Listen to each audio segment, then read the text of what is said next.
Hello, Leigh here. The election is what feels like moments away, and I, for one, am stressed. However, what Fi and I decided to do to kind of assuage our anxiety is that we are going to host a fun little election night live stream party. So if you would be interested in joining us, it's going to be on our Patreon at 1 a.m. UK time, and that is 8 p.m. East Coast time, 5 p.m. West Coast USA. So we are very excited. We would love to have a little chat, meet some of you on our live stream on Patreon. So do go and check it out on Queer Gals Watch at patreon.com. You can also find all of the details on our social media, which is at Queer Gals Watch. Hopefully we can all kind of huddle together in cyberspace and hold each other through the anxiety. We would love to see you there.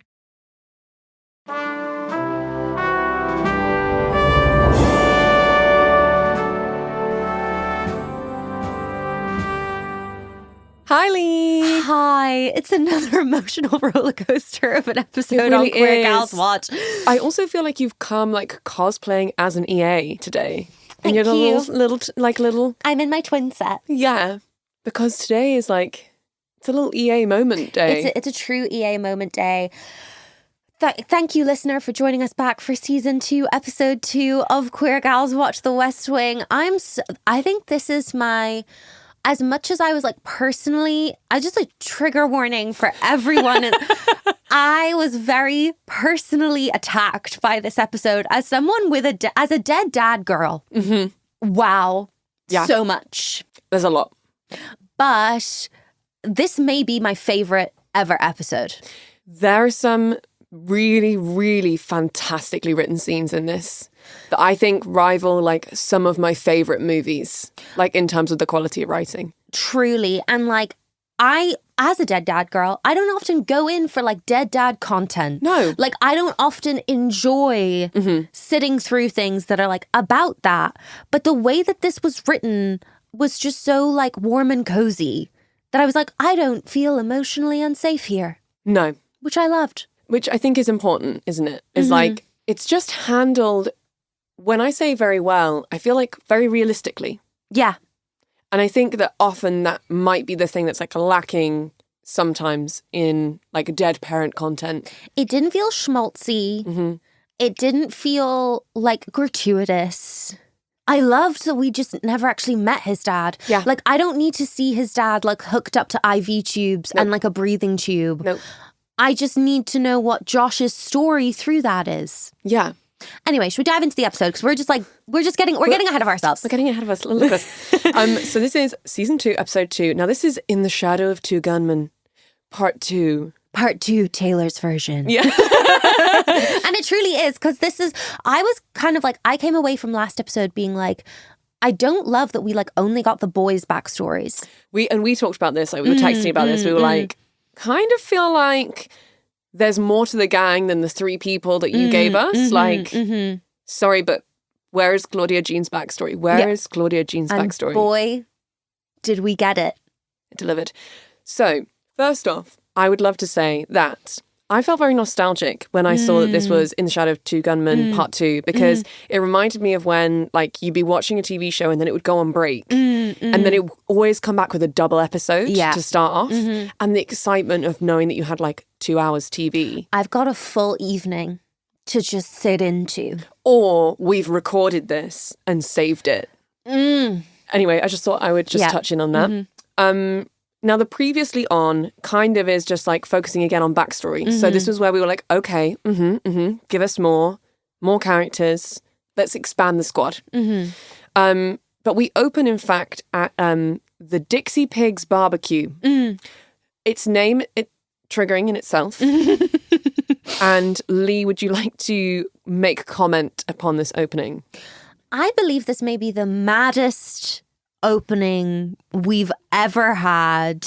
It's the gunman with his little giveaway swastika tattoo putting his cigarette out in his fried egg. I'm sorry. What a waste of a perfectly good fried egg. What a waste of that.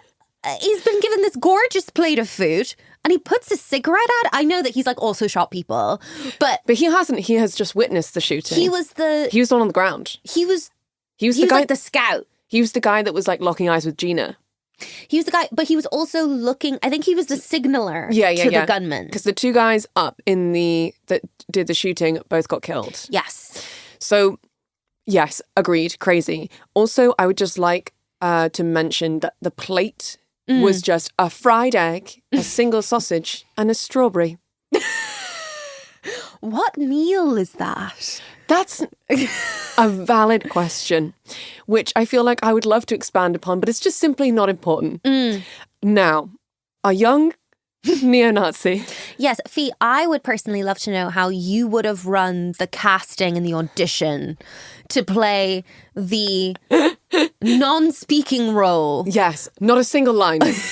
Of teenage Nazi. Not a single line to work with. So it's not like, and can you give us... It's just like...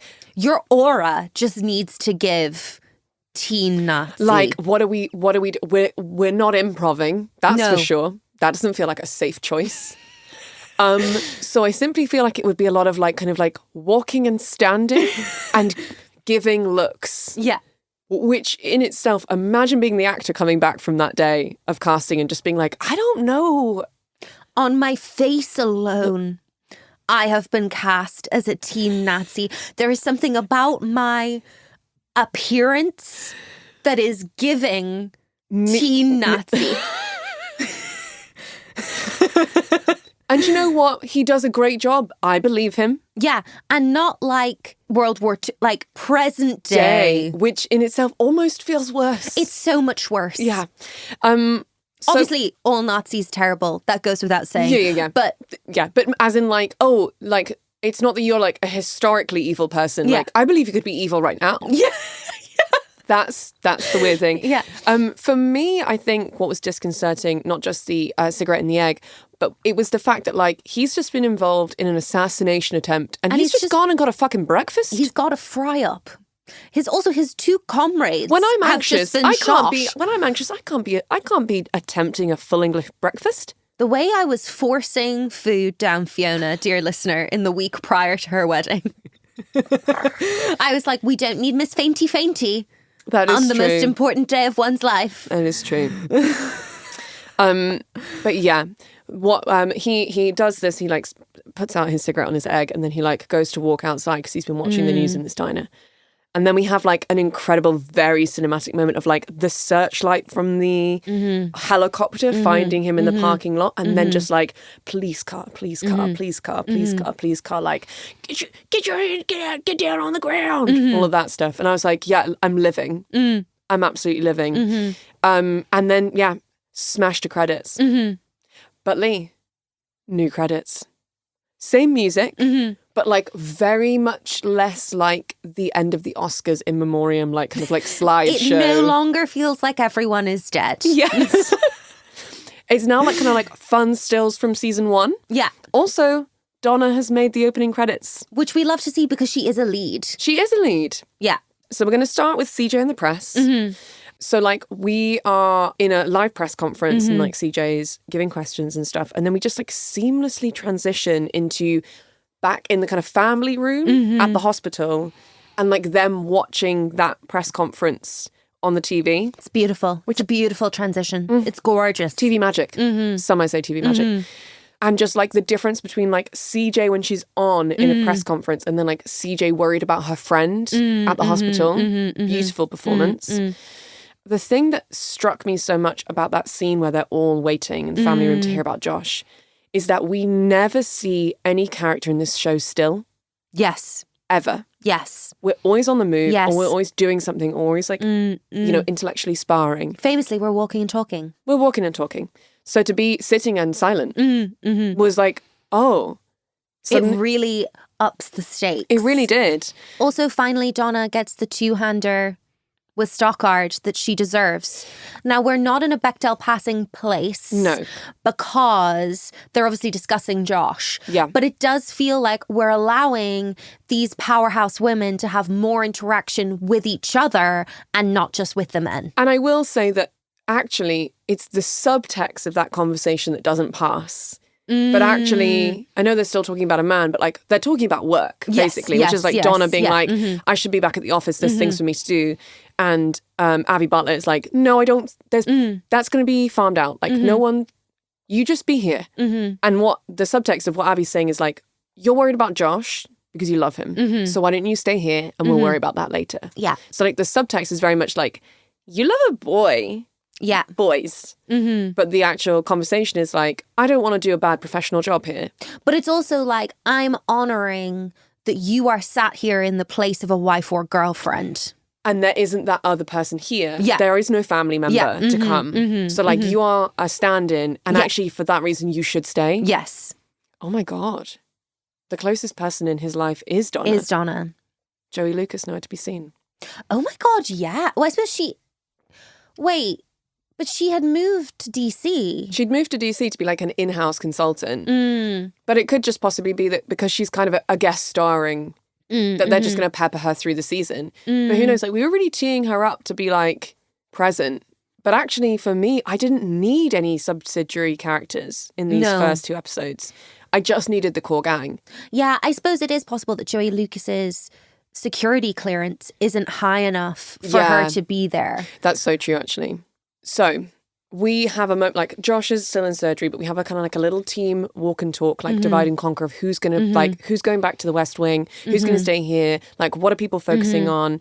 And like CJ's like, I'm going to work on this, and this thing, blah, blah, blah, blah, blah. And then we go from that once again into seamless flashback. But we're back with Sam Seaborn in his previous life at his really soulless law firm, Gage Whitney. And this is where we get kind of where maybe Sam and Josh actually met, because Sam mentions in this awful meeting with all of these awful men, when I was a congressional aide. And it does feel like his like claim to fame in the office. It does feel very much like when I was working with Congressman such and such. Yeah. Back in the glory days. Now, something that's happening in this episode is, once again, heavy pathetic fallacy, which we know Aaron Sorkin loves. Like, he loves a bit of rain and thunder. He loves it. He loves a storm. He loves an atmospheric storm. But there is a storm happening in New York.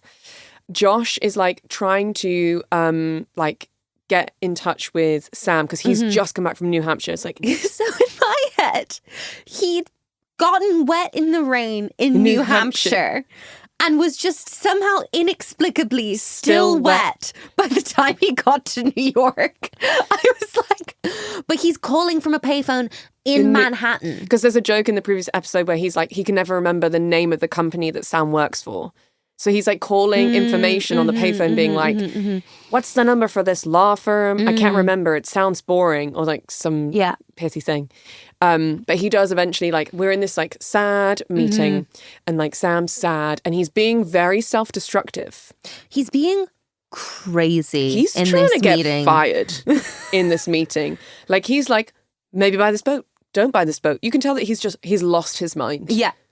He's lost his mind on his lunch break, thinking about what Josh is doing and the fact that he should have gone with him to New Hampshire. And then, bizarrely, like through the glass windows of the conference room, Josh has just, 1, made his way into this building, 2, found out what conference room Sam is working in. Sam is just in the same meeting, like 72 hours later. And Josh is just like soaking wet. And he just stands at this window and just like grins like an insane like person. a maniac. And there is no dialogue between them. And no other person in this big board meeting acknowledges Josh's insane presence at all. No one's like, should we call security for the soaking wet insane man who stood outside our door? But Josh is just there like it's breakfast at Tiffany's and he's in a rom-com in a trench coat. Like it's very like Act 3 of like the cut storyline from Love Actually. Yes.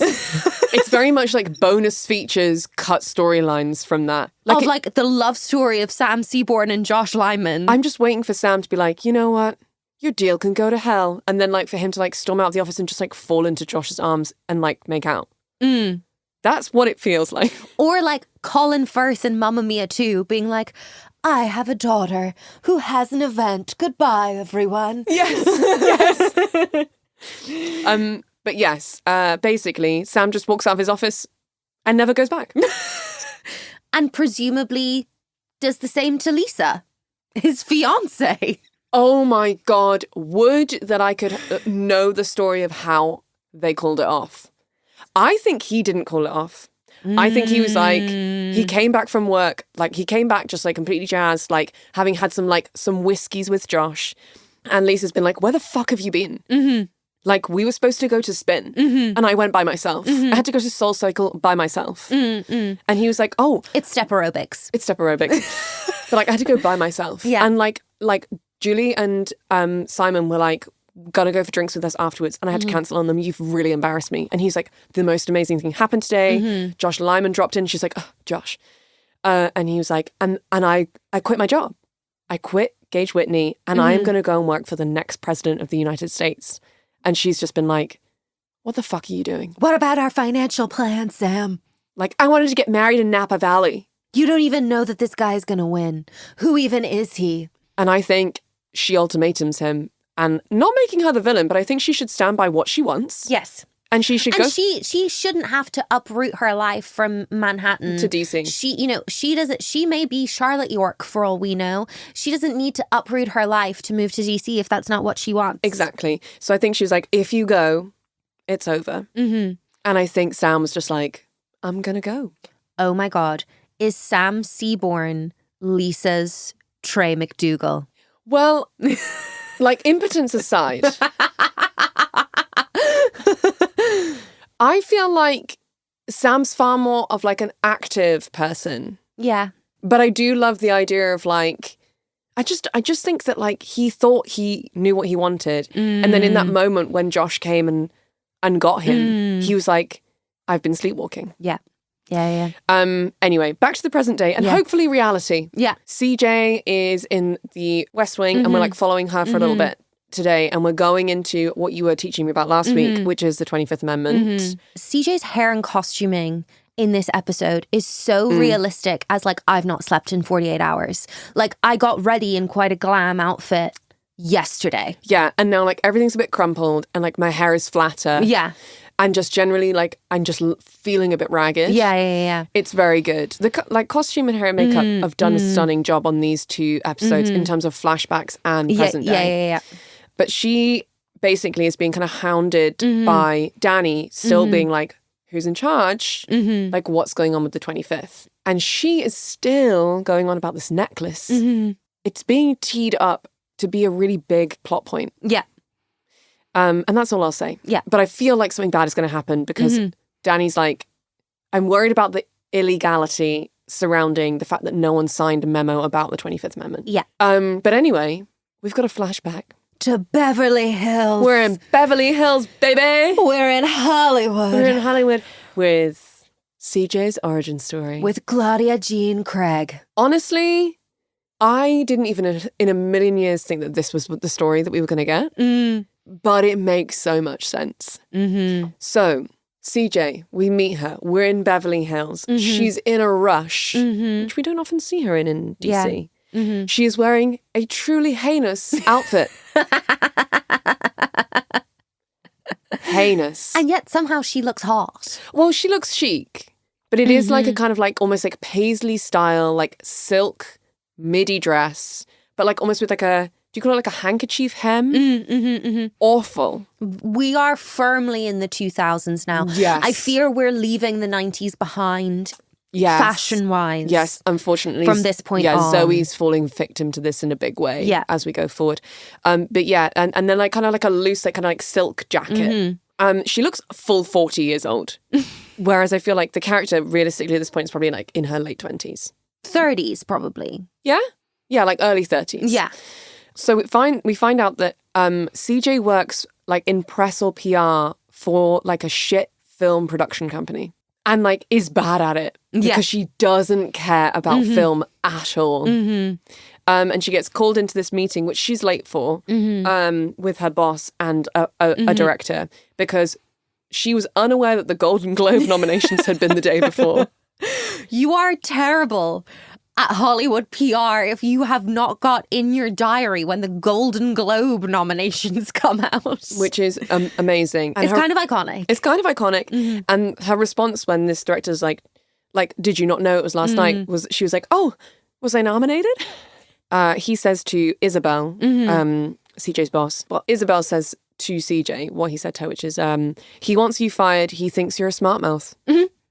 Which is exactly the reasons why she's loved by Jed and Leo. Which is exactly why she's an amazing press secretary, because she gives it back to the press. Exactly. Isabel says, you've always felt that this was beneath you. And CJ's response is just stunning. It's just, well, it is beneath me. I love it. We love to see it. And then, in the words of Kamala Harris, some women don't want to be humble. Stunning. Yeah. I think that's exactly it. And like, Isabel fires her, and CJ's like, well, can someone call me a cab? And Isabel's like, didn't you drive here? And CJ just says, well, I couldn't get my contacts in this morning, and then I broke my glasses getting out of the car.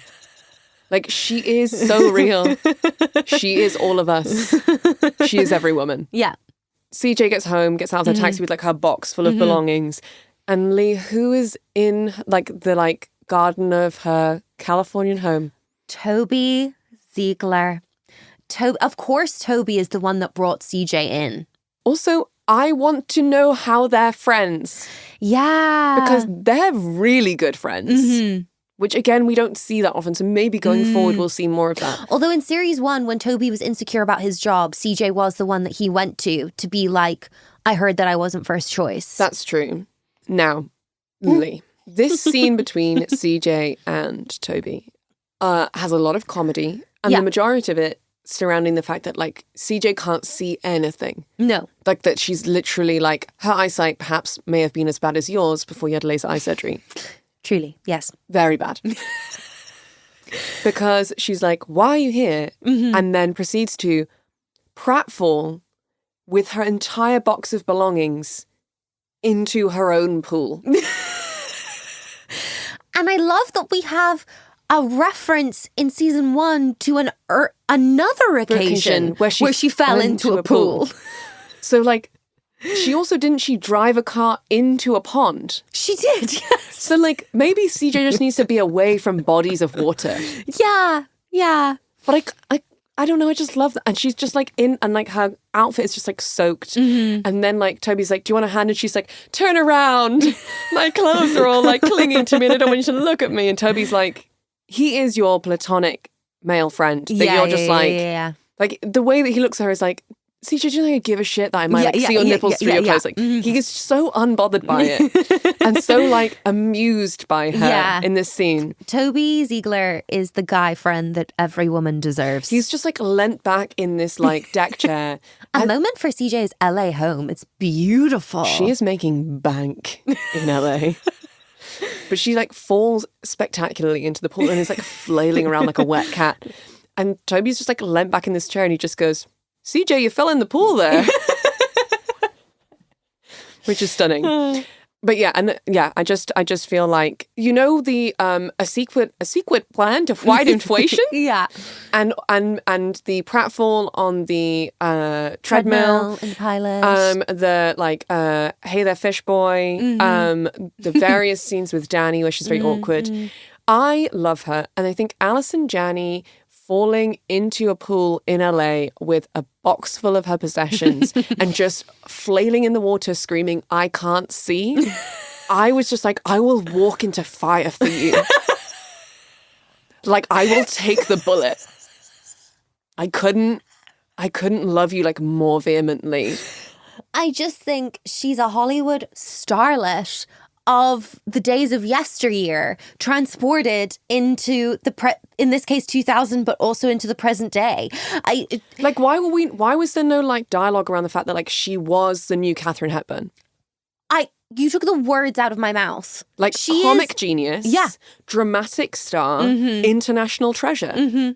Also like camp value, but also heartbreaking like truthfulness and vulnerability.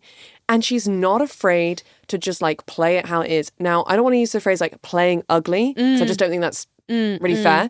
But like Alison Janney just like makes her body and face do what it needs to do in order to portray a moment, whether that's comedy or drama. I would walk into fire for her. I would eat glass. Okay, moving on. Anyway. You're a civilly partnered woman, Fiona. Sorry. Fine, let me just I'm just going to center myself. Reset. Just take a sip of my water. So Toby is there to ask CJ to work for him and to join the Bartlett campaign because Bartlett liked the work you did with that girls group with the stupid name. This is a political action group raising money for female candidates, Toby. Please. Why does this show hate female politicians? Because there was that night for like female Democrats or something from like a particular state. And everyone was like, oh, it's that women's thing. It's so bleak. And I feel like Aaron Sorkin is like, give me my flowers. I wrote strong women like CJ Cregg. And you're like, Alison Janney also contributed a huge amount to the formation of that character. But you are only supporting women up until a certain point. This show isn't about a female candidate. No. And any female politicians that are really strong, such as like Toby's ex-wife, we only get to see for like an episode. They're not... Yeah, apart from CJ, because like Donna is obviously an EA and then Abby Bartlett is like First Lady. So they're playing very different political roles. Like I would love to see like a female politician character coming into the fray. Anyway, CJ's obviously been fired and is like, okay, I'll do it. How much does it pay? And Toby's like, a lot less than you're making now. She's making, and this is like, I don't know what like fictional year this is in, but like we're in 2001 now. CJ's making $550,000 a year, which is pretty good. Insane. And Toby's like, you'll be making $600 a week. And CJ just responds, so less. Yeah. I do find it really interesting that CJ, of all of the kind of Avengers Assemble moments that we're having, I'm so sorry to... Don't worry. Invoke Marvel in this precious space. But I'm so sorry. But it is so interesting that of all of these kind of origin stories that we're getting, CJ Cregg as the female character is the only one that we see ask about money. Which I don't know what that means. I just think it's interesting. Yeah. Yeah. I wonder if that'll like play through in terms of like the more we learn about her. Let's flip back to the present day and an update from Ron. Lovely Ron and his poorly little bandaged hand. So the name of our young neo-Nazi is Carl Leroy. And he's just straight up spilled the beans under pressure. And he's from West Virginia, white pride. And so we have this really gut-wrenching scene between like Jed, Abby, Ron, and Charlie at the hospital where Ron has to tell Charlie that it wasn't an assassination attempt on the president, that actually the person who the attack was like planned for was Charlie. That's an insane thing to process. As a 21-year-old. As a 21-year-old. I do feel like there is not adequate like emotional caretaking of Charlie post this conversation. Like he's just allowed to walk out of the room and they're kind of like, oh, Zoe can go after him. Like his girlfriend can go after him. She's also like a 21-year like processing that information too. That she almost died. Her dad was gravely injured, but actually all of that was because of the guy that she was dating. It's a huge amount. And I just think that, again, like some beautiful acting, which is when Ron says that to Charlie, Charlie just looks so young. Yeah. And like so scared and like really sad. And he does go through a bit of a kind of emotional roller coaster in this episode. But I do feel like there's not necessarily enough people checking in on him in the right way. And it comes back to something that we were talking about at the end of last series, which is like, I want to meet Charlie's people. Like, I want to know who's Charlie's family. Because like, he's got very close with Zoe. We've not met his sister. I really want to meet his little sister that he has like caretaking responsibilities for. But like who's helping him with that? Because his grandparents live out of state. They live down in Georgia because they were affected by the hurricane. So like, is their family... Like, I just want to know who's at home for Charlie. Yeah. Because if it's just his little sister who he's helping to raise now, that's really hard. And I want more time on that. Yeah. But let's have a slight moment of lightness and conjecture with Margaret and Leo. Something that's great is that Margaret is being allowed to continue to be entirely insane in this. And so fun and frisky and fun and free. So fun. So she's back on her shit leave. So essentially, we're talking about the 25th again. Yeah. And Leo's basically explaining this to Margaret and that, like, there wasn't the memo wasn't signed. So, like, we're not sure what to do. And Margaret just deadpan is like, I can forge his signature. If you want to get it, I can sign it and we can say that he signed it. I would do that. That's called a coup, Margaret. And Leo's like, I don't know if you know what you're saying. Like, this is crazy. And then she just, like, wanders for a moment. She's like, I'd probably end up doing some time for that. And Leo's just like so perplexed by her and he says, and what the hell are you doing practicing the president's signature? And she just says, just for fun. She's fun. I love her. I love her. I want to have a bottle of wine with Margaret. Yeah. I bet she has a crazy dating history, but that's a story for another day. I bet it's crazy. Would love for us to deep dive into that in a hypothetical sense. Let's just like put a pin in that. Put a pin. CJ is very much crumbling under the pressure. As you would, I think. A tough time to be a press secretary. Really tough time. Because she's getting pushed about the 25th thing. And also there's a lot of talk about like Secret Service protocol and the fact that the president used to like move in and out of spaces under a canopy in the previous administration. Which I think has been, the Secret Service rules since the assassination attempt on Ronald Reagan. And that in Bartlett's administration, that has been removed. So Toby and Leo are doing a really good job at like checking in with CJ and kind of like taking some of her responsibilities, which I really like. Let's flash back to Bartlett headquarters in the past during the campaign. This is the primaries campaign. They're all together in the past for the first time. I know, which is really fun. But we've leapfrogged over some other primaries candidates and we are now third. So Hoynes is in first place. He's the most popular at the moment. But Jed Bartlett is now in third place. And the thing that I love is that because we're so used to like the core team being like so set and like Jed like loving them being like, you know, Josh is my guy. Or like a little family. Like a little family. Jed is just like furious all the time and knows who no one is, which is very fun. Yeah. The thing that I perhaps is less important, but I still love is that everyone's kind of wearing their like own clothes. Yeah. Because we're rough and ready. We're on the campaign trail. Do you know what I mean? And everyone looks really good. Everyone looks great. Everyone looks hot. Dare I say it's the hottest Josh has ever looked. I'm really glad that you said that. He's like got his like shirt undone a little bit too low. So you can like see a flash of chest hair and like his little like white vest underneath. And it's like a thick plaid shirt. Oh, he looks amazing. Which is great. And what in my mind, it's really giving like Billy Crystal in When Harry Met Sally. I could not have said it better myself. I totally agree. Which in my mind is my dream aesthetic for a man or a woman to have. Yeah, it works both ways. Yeah. Which is just like heavy knits, like plaid shirts, like rolled up to the sleeve with a jean belt, trainer. We love a chunky knit. We love a cardigan on a man or a woman, on any person. We love a cardigan, a chunky cardigan. What I do love is that we kind of disband this meeting and everyone's a bit disgruntled and like Jed is very disgruntled and Leo just says to everyone, you know, he's really easy to like when you get to know him, which I feel like is what every woman has said about their toxic boyfriend. Yeah. Which doesn't bode well for Jed, but clearly he is actually very likable. Yeah. But Leigh, what's more important here in this flashback is that as Josh walks back to his office, who's in his office? It's Donna. She has arrived at the campaign and I, like a crazy person, basically copied out their entire meet cute. Should we perform it? It's the most, I would say, second only to Steve and Miranda's meet cute in Sex and the City. Yeah. This is now one of my and it's one of the reasons why this is now like one of my favorite episodes of television I've ever watched. This is, I think, one of the best written meet cutes I've ever seen. Aaron Sorkin has no right to be this good at writing a rom-com. Yeah, like what? Like, I'm sorry, like, are you Nora Ephron? What's happening here? Literally. Also, why is this my like dream rom-com? I would love to watch like a presidential on the road campaign rom-com. Oh my God, Leigh, write it. Who would you like to be?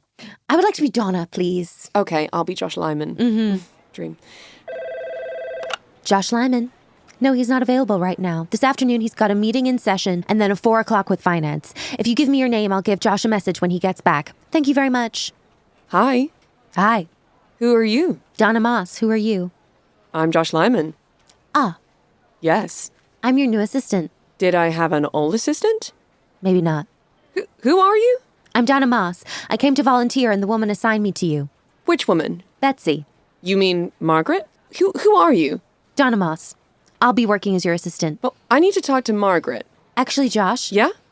When I said I was assigned to you, Yeah? I may have been overstating it a little. Sorry, who are you? I'm Donna Moss. I grew up in Madison, Wisconsin. And when did your boyfriend break up with you? What makes you think my boyfriend broke up with me? Well, you're too old for your parents to have kicked you out of the house. I'm here because I want to work for Bartlett. I'm a college graduate with a degree in political science and government. Where did you graduate? Where did you graduate?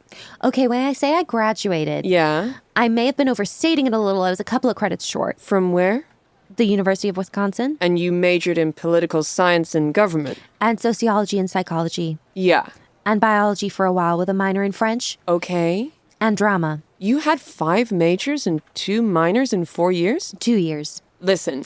I had to drop out. I had to drop out. And your boyfriend was older than you. I think that question's of a personal nature. Donna, you were just at my desk, reading my calendar, answering my phone, and hoping I wouldn't notice that I never hired you.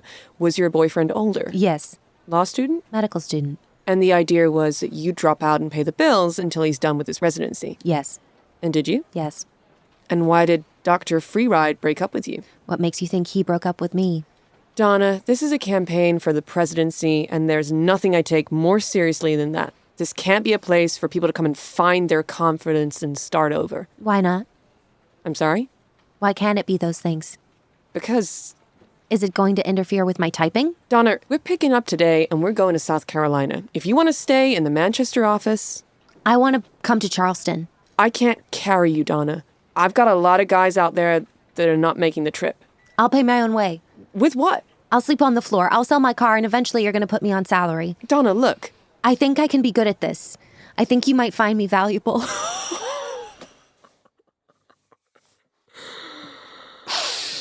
And this is when I left Fi an insane voice note, being like, I am so proud of Donna. Like, wow. This is the greatest scene in this show so far. Yeah. They're in love. They love each other. Like, They from are in love moment one. From moment one. That scene was written with the purpose that something happened between them at the moment they first met. Yeah. And that is something that cannot be unbroken. Yeah. And so when we go from this into Josh's surgery, where he's like on the table and then the camera just pans and Donna is like at the window just watching, still in her clothes from the night before, still like grey-faced, just watching the man that she loves and hoping he's not going to die on the table. Yeah. I'm sorry, but like... Also, I love that the story for Donna is like, I had my confidence totally destroyed. Because I never graduated from college and I was supporting this man's dream. And then he just kind of abandoned me and I'd still dropped out of college. Yeah. And then she her story is that she picked herself up and was like, no, I am capable and I am worth something. And I'm going to go and do something meaningful. Yeah. I love that story for her. I think it's so beautiful. Yeah.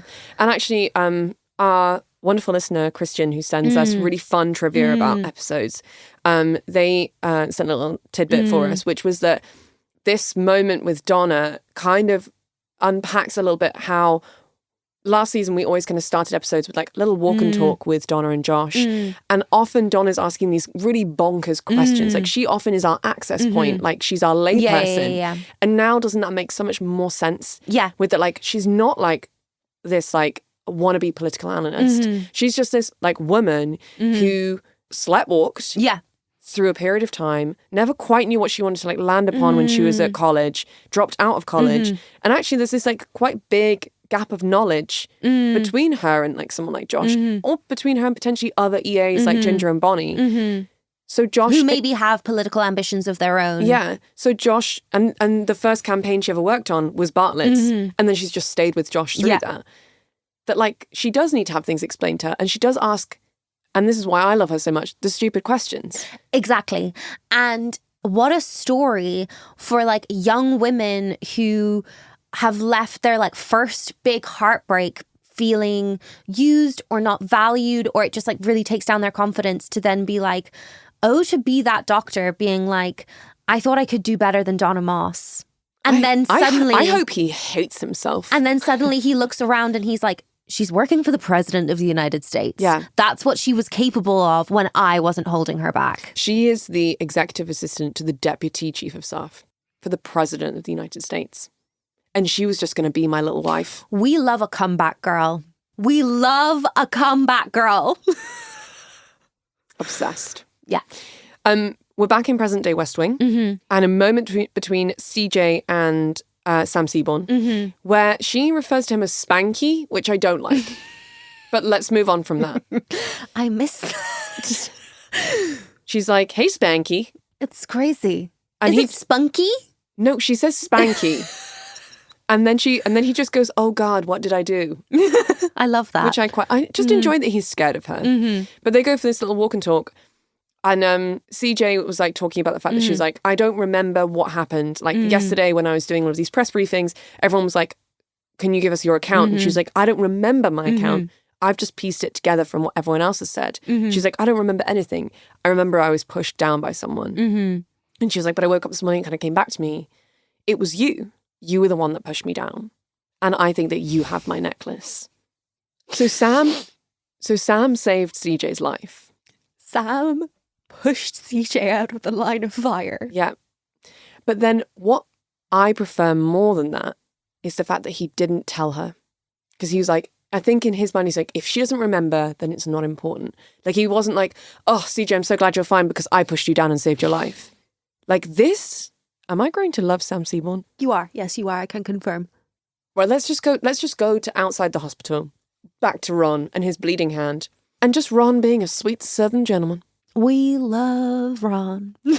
And he just has this sensational scene, and I won't say much about it, but he has a beautiful scene with Toby, where Toby's like stressing about this canopy thing that we mentioned earlier. An anxious king. An anxious, sweet king. I love him. And he's like, "It was my decision. I pushed for it. I tried to convince the president that he should get rid of the canopy thing as like a show of strength. And I feel like because of that, all of this is my fault." And Ron, like the sweet southern gentleman he is, just turns to Toby and says, "I would never let you not let me protect the president." And in that one sentence is like, you can't blame yourself. We're both busy. Yeah. Let's get back to work. Yeah. Love that. Now, to the finest, I believe, the finest ever of CJ's press briefings. Now, they've been doing a lot of research at the Secret Service people into the guns that were used by the two gunmen. And now CJ has to do a press briefing about them, give lots of information to the press. And everyone wants to know all about the guns at the attack on the town hall. And everything just is focusing on the town hall. And CJ, just like the excellent spin doctor she is, just spins stuff back, not away from what's happened, but just onto general gun control and gun violence. And just goes on to list all of the crimes that happened that evening. Due to gun crime. Due to gun crime. And it is so strong and poignant and clever. She's still talking, and like basically Leo is like, she's done good. And I just really, really need someone to say to CJ's face, "Yeah, you nailed that." Yeah. Because I think she's still carrying this thing from last season where she's worried she's doing a bad job. Yeah. I am glad that Leo, even if it's not to her face, is now back in a place where he's giving her flowers, though. Yeah, for sure. And I just think that after the concussion and like the really bad press briefing that she did before, and I think a lot of the like fear that she's been carrying since Mandy's incendiary memo, she needed that press briefing. Yeah. And she needed to go to the press corps and be like, "Guys, wind your necks in. I know that this is an amazing hot topic right now, this piece of news, and like the president has been injured, but like Josh Lyman is in critical condition. Yeah. There's also been another person who is in like surgery from this attack. But these are all these other people who have either been murdered last night or who are in critical condition. Yeah. Like, this isn't just about the president. Yeah. There is something wider at play here. Yeah. And I just think that I love, one, that for her, but also for the show. Yes. That we're not like, it's only important because the person is important. It's actually important because it's changing the fabric of our society. Yeah. And we're closing in the past, Leigh. Mm-hmm. We're going to close in the past and we're going to Illinois. Mm. Now, in our previous flashback at the Bartlett campaign, we were like, if we can win Illinois, then we can win the primaries. Yeah. And the DNC will choose us. And so it's fun that we're like now getting to go to Illinois. Yeah. Now, I can't remember who says this, but someone says to Abby Bartlett, your husband is a real son of a bitch, Mrs. Bartlett. That would be Josh Lyman. Okay, correct, yeah. And I was just like, I love that. Yeah. And because it's said like with like loathing, but also so much respect. Yeah. He's just like, fuck that guy. God damn it, I love him. And there's this kind of moment between Josh and Abby where like, I think there's a kind of, we're worried whether or not Jed is like going to do this. Yes. And Josh says, well, is he going to be ready? Mm-hmm. And Abby Bartlett just says, you bet your ass he will. Looking Josh dead in the eye. In fact, I would like her to be my presidential nominee. I'd like her to be my wife. For someone to have that much like belief in me. I would like her to be my wife. Yeah, okay, no, I'm cool. Yeah. I agree. To have that much faith of like, he's my husband, of course he's going to be ready. And one, because he'll do that himself, but if he doesn't, I will make him. It's like big top energy, isn't it? Yeah, she's such a top. Yeah. If the boot fits, if the bejeweled kitten-heeled slipper fits, if the bolero fits. So Bartlett wins the primary. Yes. Which I think is the one that Hoynes is really sore about. Yes. In retrospect. Yeah. Now, this news comes through and immediately someone puts on Celebrate by Kool and the Gang, which is an iconic song, but very lame. Yes. And like everyone's hugging and everyone's like, yeah. And Josh is like, let's get this party started. Sam, why don't you put on some like this cool music? And like you can see Donna like weaving her way through the crowd. And I know what's coming from the look on Donna's face the minute she rounds the corner. Because we've previously heard that when Josh had his initial conversation with Leo last episode, he mentioned that his dad was in chemo, but like doing well. And then in this episode, Josh has mentioned that he's like tried to call his dad about how well the primaries are going, the fact that like they think they're going to win Illinois because he knows his dad would really want to know, but he can't get through. Yeah. So as soon as we see Donna trying to weave her way through like everyone celebrating and she and her face, we're like, oh, there it is. And the fact that Donna is the one to tell him makes so much sense. The fact that then she's the one whose flat he shows up at when he's drunk and upset. Yep. And shouts at her housemate's cat. Yeah. It's cementing something really core between the two of them. And I just think like what cut me to the core was the fact that like she came up and she was like, Josh, and he just turns and he's like, come dance with me. And in my mind, he was like, I'm going to kiss Donna tonight. But you think that is so real. Like he sees her and he's like, I'm going to do it. I'm going to kiss, like we're going to dance, we're going to go out drinking, I'm going to kiss Donna tonight. And then she has to be the one to say like, Josh, your dad's died. And let's move on. And then the kind of like final scene of the episode happens in an airport with Josh flying home back to New York where his dad lives, I want to say, or back in like maybe in DC because his dad was. I don't remember, but he's catching a flight and he's waiting in the airport, and it's a really beautifully written scene, and I think it's very poignant and something that keeps happening over and over in this show, which is just like moments of kindness and friendship. You know, Josh is sat waiting and you can hear all of the airport announcements and stuff. And then just into shot, a Secret Service person just like stands like to attention, just like comes into shot and you're like, oh. Jed Bartlett is here. Yeah. Enter Jed Bartlett. Josh has been watching the news and they're like, oh, like we want to go to Governor Bartlett, but like he's not currently available for comment. And you can see Josh being like, why isn't he available? It's because he's there. Because he wants to talk to Josh and he wants to like give his condolences. Like it's so classy from like he's a really good boss. Yeah. And I think that's the thing that sometimes goes against him is that like what Leo says is like, you need to be the president. Yeah. You're not their boss. You're the president. It's different. And that's kind of what happens with Josh here, is that Jed's like, I'll come with you. Yeah. Why don't I get on the flight with you and I'll just like come with you and keep you company when you go home. And Josh is like, because you can't, because you're gonna be the president. Because you're gonna... You have to give like the speech of your life tonight. Yeah. Like this is the speech where you kind of become the Democratic nominee. Because we're like, we've got to the top of the hill. Yeah. And now the next hill is in front of us. Like, you've got to go, bitch. Mm-hmm. You better work, bitch. You better work. But he's a good man. He is a good man. He's a good man. Because he cares about the price of milk. And if his friends are okay. I unfortunately am not able to discuss this scene, but I will say it was very beautiful. Yeah. Understood. And what we do is we kind of close out Jed leaving with Leo to go back and like do their kind of like comments in the press. And we leave Josh in the airport and we just have an audio clip of his acceptance speech to become the Democratic presidential nominee. Of cobblers and tinsmiths. Which include the Crackers quotes.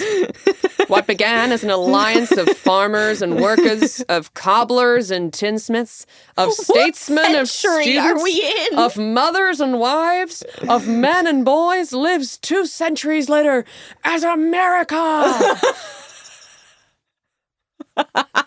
And that's the end of the episode. Like it's, of cobblers and tinsmiths. You know that it's a Charlie Chaplin film. I think it's called The Dictator, but it might be a different Charlie Chaplin film. But he has this insane, like incredible long speech, which roguely is sampled in a Paolo Nutini song. Of course you know that. Yeah. It's giving that. Yeah. And listener, if you know what I'm talking about, please help me out because Leigh is looking at me like I'm completely insane.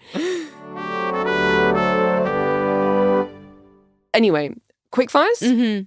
Best fashion. Donna's campaign look when we first meet her, she's in like a loose cream blouse and like a pleated trouser. It's just so, I'm going to make a boy fall in love with me today. I just love it. I think for me, honourable mention to CJ soaking wet in her California clothes. Yeah. Just like has no right to look as glam as she does. Like climbing out of a pool after a pratfall. And then for me, I just want to say I loved everyone's like campaign trail looks. Yes, actually honourable mention to Josh Lyman, hugely. Huge. But also to CJ, who didn't get as much like screen time, but she was wearing like jeans and a shirt and her hair was like cropped shorter and natural. So it was like almost in a kind of wavy like curl. Yeah. But she always blow dries. Yeah. And I just think that her hair curly looks so cute. Yeah. So that's that. What could a British or Irish politician just never get away with? Absolutely that acceptance speech at the end. Yeah, stunning. Because it's so camp and so, I don't know how else to say it. It's so American. It's so American, fully. I just feel like Americans can lean into winning. Yes. In a way that the British just can't. Because, I mean, we so rarely do win. And from a political standpoint, I think if you lean too much into winning, people are like, well, you're smug. Yeah. Because we just love to tear people down. How long until like guns, abortion, like religion, race come up? I think for me, it's the fact that we're coming back time and time again to gun violence and gun control and CJ's masterful monologue. Yeah, beautiful. I think that that's my favourite kind of big ticket item moment. Yeah. Best writerly moment, Leigh. CJ, you fell in the pool there. Yeah. So simple yet so effective. Whoever was like, and he should say this. Yeah. Well done, you. Mine was for Margaret, just going, I'd probably end up doing some time for that. And then when being asked why she's been practicing the president's signature, just going, just for fun. Man, I feel like a man. Your husband's a real son of a bitch, Mrs. Bartlett. Yeah, because really, honestly, only a man could say that. Yeah. I think, I mean, I say this with no shade to Toby Ziegler, but he likes the work you did with that girls group with the stupid name. That was a real low point of misogyny for Toby Ziegler. It was very rude man on the plane from the pilot episode. Very rude man on the plane. And what was the moment that made you proudest to be an American? Well, is he going to be ready? You bet your ass he will. Marry me, Abby Bartlett. I do. I think for me it was just Ron. lovely Ron going, I would never let you not let me protect the president. Beautiful. Beautiful. What are you going to teach me about today? Today, we are going to discuss what even is a primary. Thank you. That is so helpful because I have been bamboozled. Yes. Absolutely. So most states' primaries are 6 to 9 months before the presidential election. Like a dress rehearsal. In many ways, yes. It's basically where some states have open primaries and some states have closed primaries. In the case of a closed primary, only the members of that political party can vote on who that party's candidate should be. Oh. So in a closed primary, so when the Democrats last had a primary, it was 2020. And in the case of states where it's a closed primary, only the registered Democrats in that state could vote between the different Democratic candidates. Okay. But then some states have open primaries where people who are either independents or registered Republicans can vote in both primaries. Oh, okay. Yeah. Is there a kind of vibe as to what the general public prefers? It really does just vary state by state. Is there any kind of correlation between closed and open primaries and winner takes all electoral college? So in Republican primaries, each state is winner takes all. Oh, okay. In Democratic primaries, it's proportional. That's really interesting. Yeah. Which is why you often see with Republican candidates in a primary, there'll be a real sweep. Yeah, and it's a real snowball effect. Exactly. They've taken this one, then they're taking this one, then they're taking this one. Whereas in a Democratic primary, obviously it tends to be more slow and steady. Which is kind of reflected more in this episode where it's we came third here, that's really good. Yeah. But if we can win this one, then that balanced against this one means that we've got the best chance with the DNC. Yeah. So the state where the primary is held takes the results to then award delegates to the winners. And if you cross over a certain threshold of number of delegates, then you are the presumptive nominee, and then the DNC just becomes just affirm, really. Then the convention then just becomes a formality for you to be formally nominated. So in this case, at the end of this episode, what's happened is Jed has reached over that threshold of the number of delegates. He's not formally the Democratic candidate yet because he's not been nominated at the convention yet. But there's an instinct that we've covered that threshold, which means that the next thing is going to be that we're going to get confirmed. Yeah, I mean, I don't know that there have been any cases where the person with the most delegates has not been confirmed. Has not been nominated at that party's convention. Now, there are also, so in the case of a primary, it is exactly like a general election. You go and you fill out your ballot or you send in your mail ballot or whatever. But there are also some states that caucus, which is the most... Talk to me like I'm dumb, Leigh. It is the most American thing. Now, I'm going to describe to you what a caucus is, and then you're going to tell me what that would look like in Britain or Ireland. Okay. Okay, so caucuses are meetings run by political parties held in the county, the district, or the precinct level. So for your local level.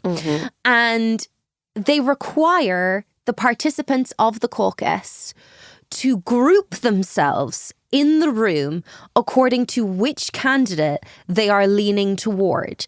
And then there's also a group that's undecided. Okay. And then the people who are as we famously say, everyday Americans who are there to caucus for their preferred candidate give speeches to try and convince people in the undecided group to choose a side, to move to their preferred candidate, or to try and get people from another candidate's group to change their mind. But it's all physically happening. People are physically moving from group to group in the room. That's batshit. There are states that still do this. It is less and less states as time goes on, and it tends to be in the more Republican-leaning states that this happens. So people can exercise free speech. Exactly. That in the UK would just be a sad primary school, gymnasium somewhere. It would be the hall or room where they do sports. with like someone called Moira like giving out coloured stickers. And like there would be like a little like table with some like tea and biscuits. And it would be like harsh electric strip lighting and just like lots of people. Like I cannot express how little I would ever want to be in that room. It's very Brechtian in a way. It's a fucking play. Like, that is like a fucking Alan Ayckbourn play. Yeah. Like, Yeah. No, absolutely. It's like dark comedy. Yeah, fully. In my head, it's like really dark comedy. But you're also there with people from your community. Like, you're there with your neighbours. You're like, oh, that's the postman. Exactly. This is crazy. So anyway, continue. So since 1972, Iowa has been the first state to hold its caucus/primary. So in terms of the primaries, Iowa is always the first state to decide. And that means that Iowa is routinely kind of referred to as like a litmus test for how the presidential candidates are doing. Because obviously the candidates will have like announced their candidacy a good while before the Iowa caucus actually happens. Ooh. So Iowa is kind of the first test. The vast majority of states hold primaries, but Iowa and some other states that tend to be more Republican-leaning have caucuses. So Iowa is a caucus state. Famously, Iowa's last set of caucuses for the Democratic Party were chaos. We shouldn't laugh. It was stressful. Yes. So Iowa, a traditionally Republican-leaning state. The current governor, House of Representatives, and senators are all Republicans. But since the 1950s, Democrats have had more and more of a presence there. At the convention of 1968, protests over the Vietnam War resulted in a protester's death and a number of injuries. Whoa. And so the Democrats demanded reform of Iowa's caucus system and to move the power away from party bosses and towards kind of more grassroots activists.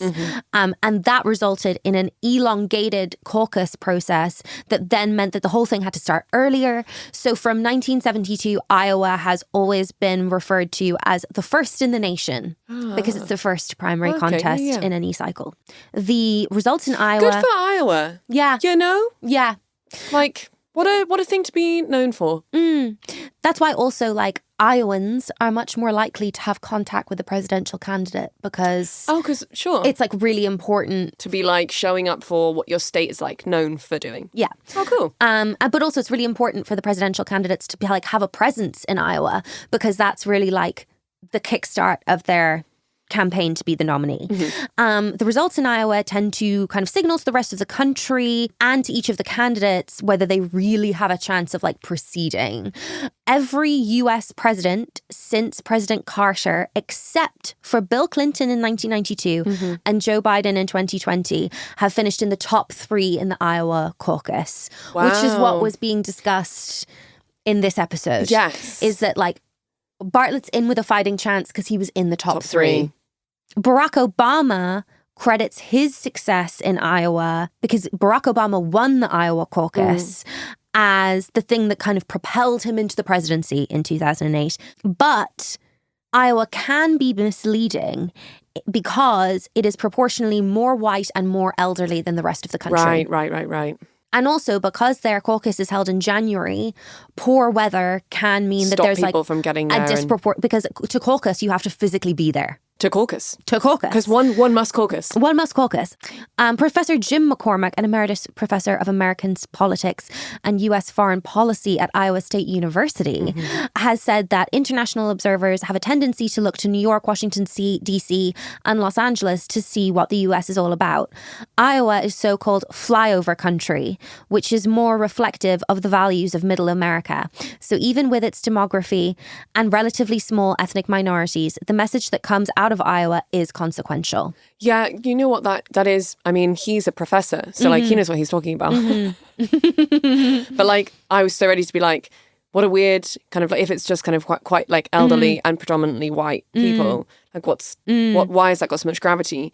But there's a huge population of America that covers. Yeah. And I do think that like often when we talk about American politics, it's like one coast or the other coast, right? Yeah. And not real middle America. Yeah. Where the real Americans are. The heartland. The heartland. Also, can I ask a stupid question? What is the Midwest? And is it in the Middle West of America? The Midwest was the Middle West when the frontier was like not the West Coast. When we hadn't Oregon Trailed our way along. We hadn't fully Oregon Trailed. So the Midwest is kind of to the east of center. Yes. If that makes sense. It does. So Thank you. Because when people are like, oh, I'm a Midwesterner, and I'm like, I don't know what that means. The Midwest is like Indiana. Oh, okay. Kind of the eyes, Iowa, Indiana, Illinois, etc. Oh, lovely. Okay. Cool. I now also understand more when things are like a Midwestern accent. Yeah. As of 2020, Iowa, Kansas, Maine, and Hawaii are among the latest states to opt for a primary system over a caucus. Mm-hmm. But states that still caucus include Nevada, American Samoa, North Dakota, Wyoming, Guam, and the Virgin Islands. And that is because although those U.S. territories cannot vote in the general election, because there are members of the parties there, they can vote in the primaries. This is something that I remember you explained to me at the last election, which is that I was bamboozled by that information. Because if you're a territory, you should be able to vote. Doesn't feel hugely democratic, but that's just me. I'm sure it's something that comes up a lot in politics and that there's conversation about. But like they have Congress people and senators and governors. They have a presence in Congress, Right. especially in the House of Representatives, but not always voting members. Okay. Does feel... It feels kind of crazy. Yeah. It feels very, some might say, and I'll say this as a British person, obviously, coming from a country with a history of... colonialism. Yeah. I mean, there's not a better word for it. That's what it is. Yeah. It just feels a little bit... Yeah, it feels a little icky. Yeah. For sure. Now, caucuses have been criticised for the fact that they are not necessarily the most accessible in that they you have to travel to them. You have to travel to them. They might not be like super close to you, especially in some of the Midwestern states where a precinct might be geographically much larger. They often take place in the evening, so it's difficult for kind of parents to get to, or if you work nights, that's not very inclusive. About 39,000 people participated in Kansas's Democratic presidential caucus in 2016. Sorry, in one caucus? No. So like each local precinct... I was like, what do you mean? No, 39,000 people in a room all trying to change each other's minds. That's just the internet. No. Okay, thank you. No. Across the state as a whole. For the clarification. Yes. Really needed that.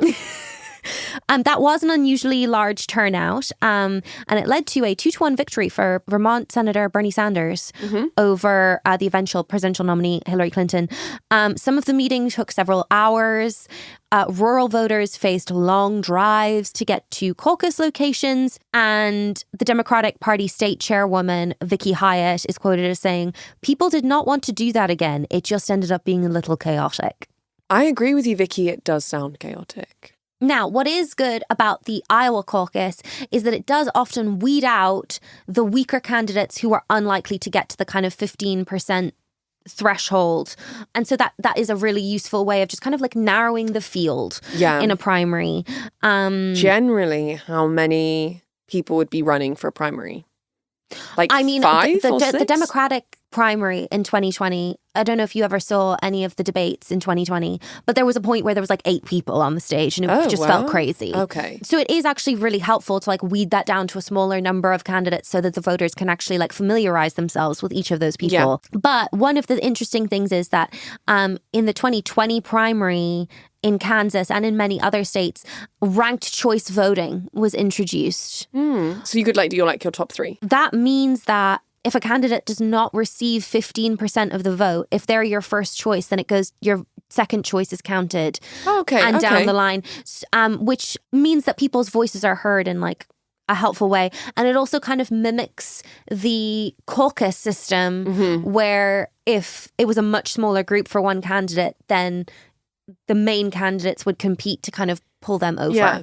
Now, this year, for an example, or this election cycle, I should say, the Iowa caucus took place, because of course we had a Republican primary. Yeah. This election cycle. It took place on the 15th of January, and Donald Trump received 50% of the vote. Ron DeSantis received 21.2% of the vote, and Nikki Haley received 19.1% of the vote, with Vivek Ramaswamy coming in fourth at 7.7% of the vote. Now, this was a real disappointment for Ron DeSantis because he had been he was being heralded. Like kind of tipped in a way. He was really being tipped to like take the Trump mantle, like Trump without the baggage. Yeah. DeSantis then suspended his campaign before the New Hampshire primary because he only did like 2 points better than Nikki Haley. As in like, he was like, this is embarrassing. I'm going to lose real bad. Well, in New Hampshire, he was polling in the single digits. Whoa. It was like such an insane kind of like a Julius Caesar-esque fall in the polls for Ron DeSantis. I do remember in the news for a while there was an element of everyone being like, oh, I don't actually think that Trump's going to win the primaries. Yeah. Maybe actually this will be still crazy. Yeah. But like a different font of crazy.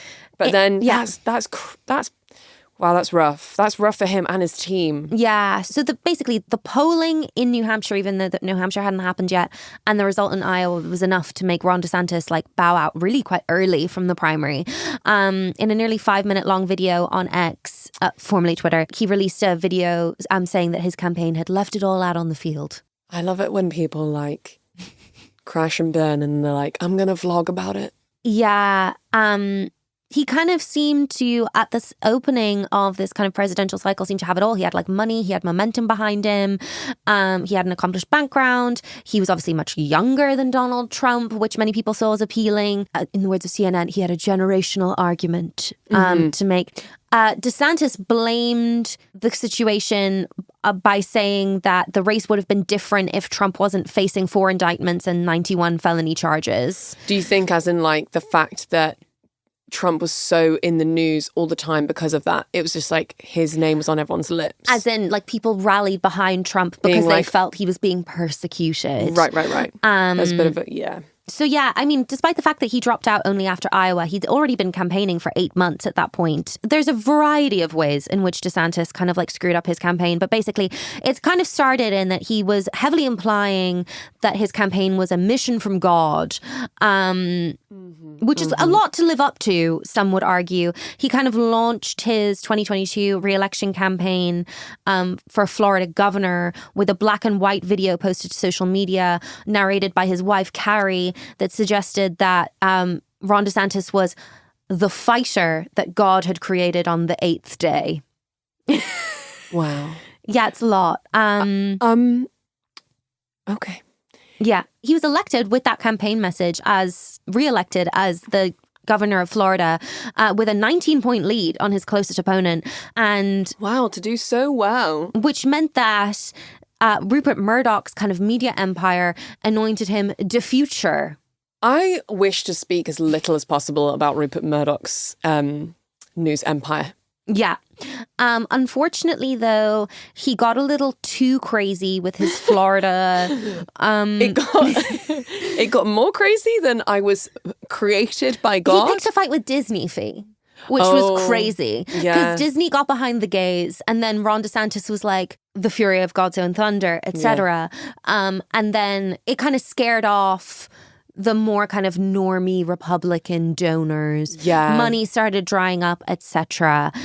Then he like launched his basically from the beginning, his campaign was just a disaster. He launched his presidential campaign with a announcement on Twitter Spaces with Elon Musk that was like so glitchy that nobody could actually like tune into it, and it just was like cringe. Basically people just got the ick from Ron DeSantis from the off. One veteran Republican fundraiser called Ron DeSantis's primary campaign a historic disaster and referred to it as JV team, which for our non-American listeners is like B team. Yeah, because that's junior varsity, right? Yes, yeah. Veteran GOP strategist Kurt Anderson and Alex Castellanos called it the worst Republican presidential campaign ever in a blistering audit written for Politico. Whoa. Yeah, it was really bad. So that's it's just like sitting him like, I mean, if you have hateful views, you have hateful views. But just the concept of a person sitting at home and just reading the news and just everyone being like, "You're a piece of shit." Yeah, it was pretty disastrous. Bleak out there. Mm-hmm. Basically, like Donald Trump just absolutely stormed the. He just. There were very few states in the Republican primary that Donald Trump didn't win, basically. I suppose kind of similarly, the big upset in 2008 was that Obama obviously won Iowa, and Hillary Rodham Clinton, who'd very much been seen as like the presumptive nominee, surprisingly came third.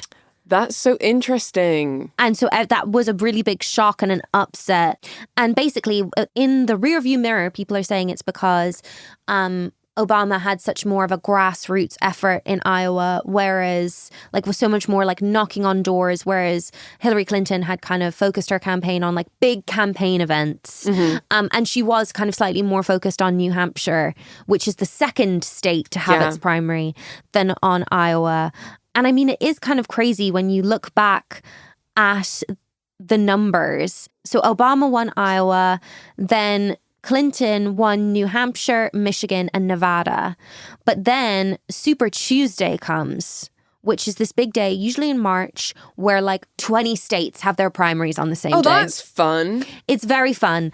And basically, in Super Tuesday, Hillary Clinton had kind of set herself up to be like, I'm going to storm Super Tuesday and like get over my vote threshold then.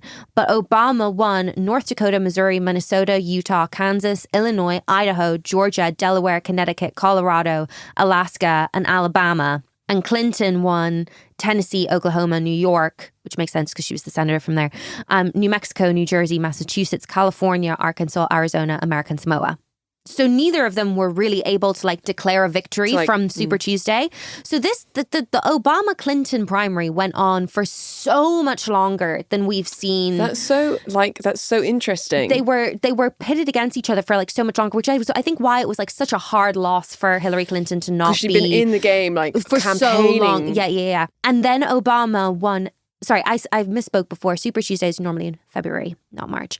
But for the rest of February, Obama won every primary. So Obama won Virgin Islands, Nebraska, Louisiana, Maine, Virginia, Maryland, DC, Wisconsin, Hawaii, which makes sense because it's where he's from, and Vermont. But in May, Hillary Clinton was still in it when she like absolutely trounced Obama in West Virginia. It wasn't until June 3rd. That's so long. If Super Tuesday's in February, going into June? That primary went on for absolutely the ages. Money as well. Like the campaign money that you're spending. Yeah. And I think over the course of that time, Obama was getting more and more money put into his campaign. People were like, and Clinton was getting less and less. Because she had more to live up to. Yeah, definitely. Than he did. And she actually won the last primary before she dropped out, South Dakota. But because they split the delegates in the Democratic primaries, even though he lost the state, the less number of delegates from South Dakota was actually what enough put to get him Obama over the threshold. And that is what a primary is. That was juicy. I really enjoyed that. Also, the primaries are so exciting. If I were American, I would like go and work on a campaign. 100%. I would love that. Just like touring around like four of you in a car, like driving together because you're like gonna like set up offices in like different buildings everywhere you go. And might I say for you, you'd excel. Thank you. You would excel. Thank you. Yeah, I really think I would do. I think I would have grown as a person. Yeah. Also like 2020 when it was like, okay, let's get Trump out. Like that Democratic primary to me was like so exciting. And I read like all of their autobiographies, all of their like because everyone always puts out a memoir when they're running in a primary to be like, this is my story, this is who I am. And it was so exciting just to be like, these are all the candidates. Oh, to be excited by politics. I know. Rather than live in fear. And with that, shall we conclude? We shall conclude. And then we only have one more episode before it's going to be the election. Fuck. Love you, honeys. Engage in self-care. Yeah, please. Also, I think it's always good, like, there is so much news at the moment. Sometimes it's okay to just be like, tonight, I'm just going to I'm just going to turn off my phone. Yeah. I think that, there's so much coverage and it can feel really overwhelming. Whatever country you're from, thinking about the American election, it's okay not to be like, if you're on your group chat, everyone's sending links like, oh, you got to read this, watch this clip. It's okay just to like take a beat. Yeah. And just be like, I think I'm just going to step back for a while and maybe come back to that in the morning. Yeah. Engage in some social media hygiene. Yes. And just take some breaks. Yeah. She says as someone who chronically scrolls. This has been season 2, episode 2. Queer Girls Watch the West Wing. Join us for episode 3. Yeah, let's do it. If you want to get in touch. At Queer Gals Watch on all the socials, queergalswatch@gmail.com if you want to send us a little email. We love hearing from you. Also, if you have a sec and you're interested, maybe just take a look at our Patreon. Do it. We've got some fun stuff on there. Yeah. We really appreciate everyone who supports us on Patreon. It does just mean that this is more sustainable for us to keep doing. So we really appreciate that. And we love hearing from you. So any thoughts, feelings, questions, please send them over. Do it. Leigh and I will be, should we go caucus? Let's go caucus. Let's go caucus. See you next week.